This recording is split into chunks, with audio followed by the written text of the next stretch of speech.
Pessoal, eu estou fora de casa, eu não consegui preparar a estrutura que normalmente eu preparo e nem transmitir a tela assim do meu tablet pro meu computador. Então eu vou fazer uma gravação de tela só para não deixar vocês sem uma solução de exercícios, tá bom? Então eu selecionei esses exercícios aqui, acho que a gente consegue fazer rapidinho. Vamos lá. O negócio é o seguinte, a questão número 5 fala: em um parque de diversões, um tobogã faz um ângulo de 30 graus com horizontal e tem 9 metros de extensão, sabendo que a força de atrito entre uma pessoa e a superfície do tobogã é de 0,3 newtons. Calcule o trabalho realizado pela força de atrito sobre a pessoa que percorre toda a extensão do tobogã. Então nós temos aqui um ângulo de 30 graus, nós temos 9 metros de extensão, nós temos uma força de 0,3. Como a força de atrito é uma força constante, a gente pode resolver esse problema usando a fórmula. Trabalho é força vezes distância vezes o cosseno do ângulo entre esses dois vetores. Então, sabendo que a força está valendo 0,3 e que a distância está valendo 9 metros, e não podemos também de levar em consideração que a força de atrito é contrária ao movimento, ou seja, o objeto está aqui se deslocando para frente e a força de atrito sempre apontando no sentido oposto quando o objeto desliza.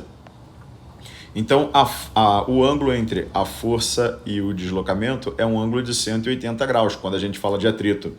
E o cosseno de 180 graus é menos 1, tá? Então, você tem essa conta para fazer. Isso daria menos 2,7 joules. Tá bom? Só relembrando aqui o que eu tinha comentado em sala, o trabalho pode ser negativo. Isso significa que nós temos uma força resistente. O trabalho resistente, perdão. O trabalho resistente é o trabalho que faz o objeto perder velocidade, exatamente pelo fato da força estar no sentido oposto ao movimento. Então essa foi a questão número 5. Vamos dar uma olhadinha na questão número 6, tá certo? Em um laboratório de física, um grupo de alunos utilizando um dinamômetro, já falei com vocês que dinamômetro é uma balança de força, acoplado com o sistema massa-mola, construiu o gráfico a seguir da situação da força elástica em função da deformação da mola. Com base nos gráficos, o grupo de estudantes concluiu corretamente que a constante da mola e o trabalho da força elástica para ir do x igual do ponto de equilíbrio, até o x igual a 9 é igual a... Então, gente, olha, do ponto de equilíbrio, é importante a gente ressaltar que é quando o x é 0, até o 9. Então, o que a gente precisa fazer aqui nada mais é do que calcular essa área que eu vou destacar para vocês aqui, ó. Essa figura, do 0 até o 9, tá bom? Então, vai ficar algo mais ou menos assim, ó, né? Vamos fazer essa área aqui, que seria a área desse triângulo, e aí você vai se deparar com um problema. Nós não temos a altura. A gente tem a base, que está valendo 9. Se você olhar aqui para baixo, a base está valendo 9. Mas a altura dele, ó, é um número que a gente não sabe quanto que vale. Bom, você pode pensar, de repente, em fazer uma regrinha de 3. Isso facilitaria bastante o nosso problema. Por quê? Ó? Se com 3 metros você tem 150 newtons de força, com 9 metros você tem quantos newtons de força? A gente pode fazer isso porque essa função está saindo da origem. Então você vem aqui e monta. 3 está para 150, assim como 9 está para x. E aí você, multiplicando cruzado, você tem 3x, que é 9 vezes 150, certo? E esse x seria 9 vezes 150 dividido para 3, que dá 450 newtons. Legal, então eu consegui descobrir aqui, ó, o que estava faltando na parte de cima, que seria uma força de 450 newtons. Perfeito. Agora a gente pode calcular o trabalho fazendo a área do gráfico. Então, a gente sabe que o trabalho para você ir de A até B, onde A é a origem e B aqui é o final do gráfico, seria a área desse triângulo. E aí a gente faz de base vezes altura dividido para 2. Como eu já tinha falado para vocês, ó, a base está valendo 9, né? É esse número que aparece aqui embaixo. A altura dele é o 450, por isso que eu tive que fazer essa regrinha de 3 aqui. Então fica 9 vezes 450 dividido para 2. Vou fazer essa conta aqui rapidinho, deixa eu pegar aqui minha calculadora, né, que eu não consegui me preparar antes também. 450 multiplicado por 9 dividido para 2 dá 2025 joules. 2025 joules, só tem uma alternativa que seria a letra C, tá bom? Mesmo assim, vamos calcular essa constante elástica aqui. Para você calcular a constante elástica sabendo a força, você pode usar a fórmula da força elástica, que seria mais simples. F igual a kx.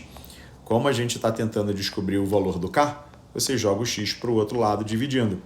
Então você pode usar o primeiro ponto, que é esse aqui que eu vou destacar para vocês, ó, esse aqui, que se você olhar para baixo, você tem o x igual a 3, e se você olhar para o lado, você tem a força igual a 150, então ficaria 150 dividido para 3, ou você pode fazer aqui, usando a força como 450 e usando o x como 9, sendo que 450 dividido para 9 dá o mesmo resultado que 150 dividido para 3, ou seja, você pode fazer com qualquer um dos dois, tá?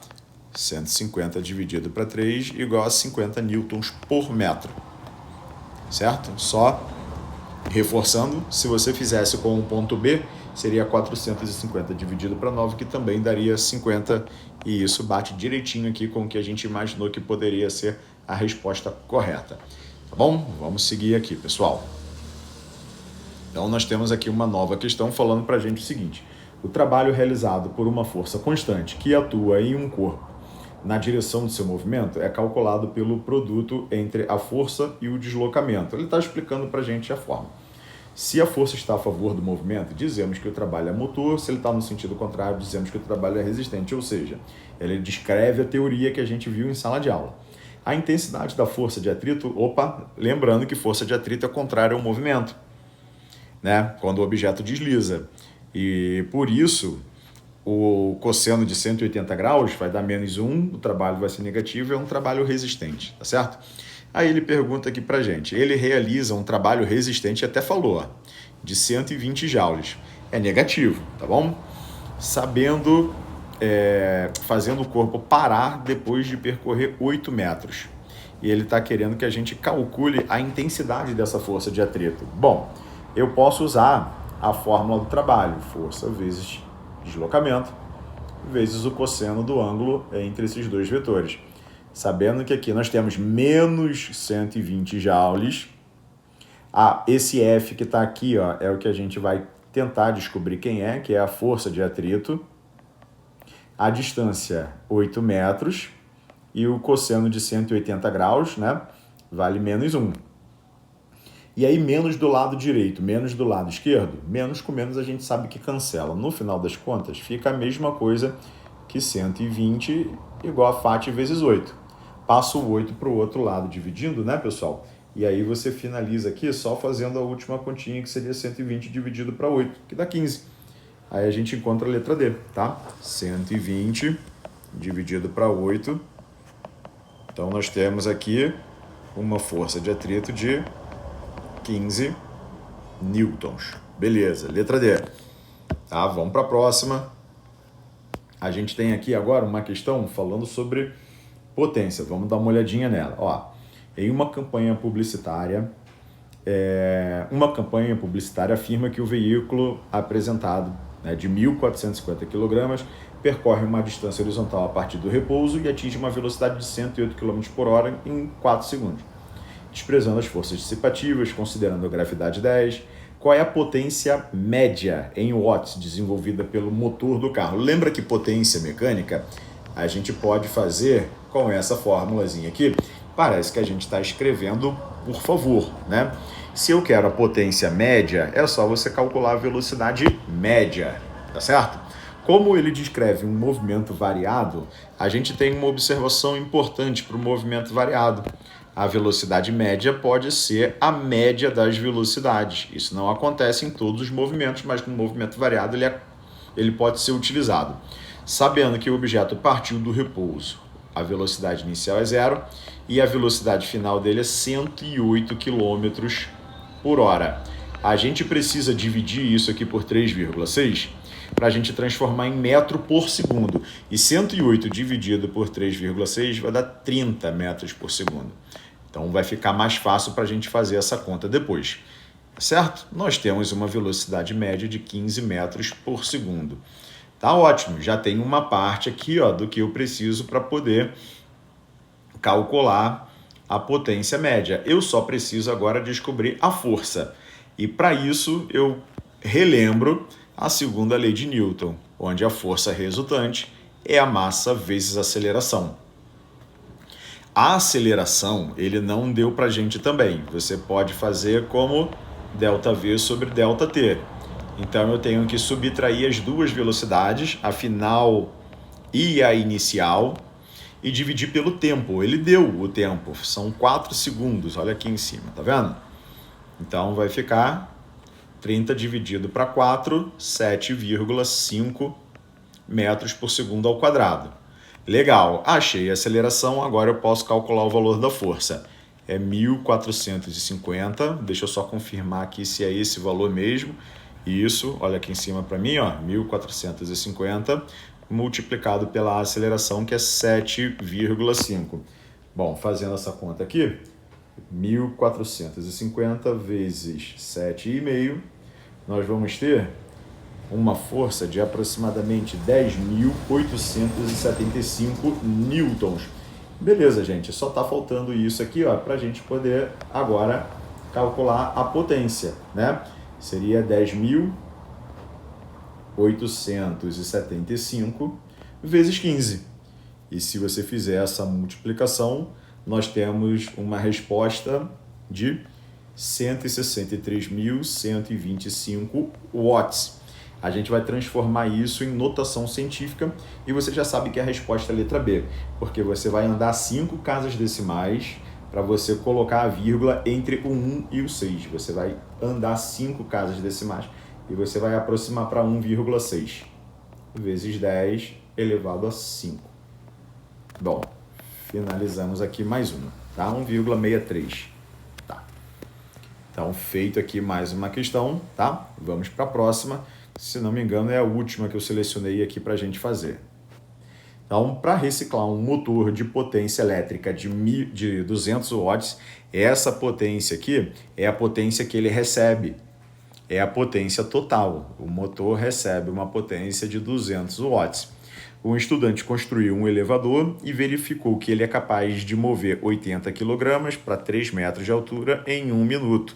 Considere a gravidade 10, qual a eficiência desse motor. Sabendo que eficiência é a mesma coisa que rendimento, tá, gente?